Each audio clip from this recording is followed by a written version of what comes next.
So what I've got here is the Dewalt 20 volt miter saw. This is a sliding miter saw using a 9 amp hour battery, and what I'm going to be doing is I'm going to be cutting 2x4s, 23-inch sections. Should be a fast video. I'm just going to be cutting, and they are already marked, and I just wanted to show you guys the beautiful thing of having a cordless miter. So pretty much you don't have to worry about extension cords or plugs. You're just gonna have your piece over here.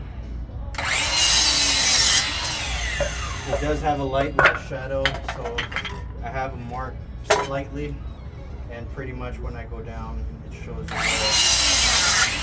where it's gonna cut. So it makes life super easy to just be able to go with the outline of the shadow and go from there.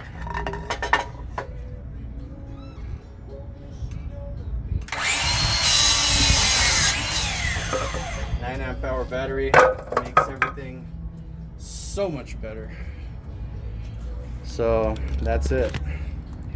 23-inch pieces with a Dewalt 20 volt miter saw, 9 amp hour flex volt battery.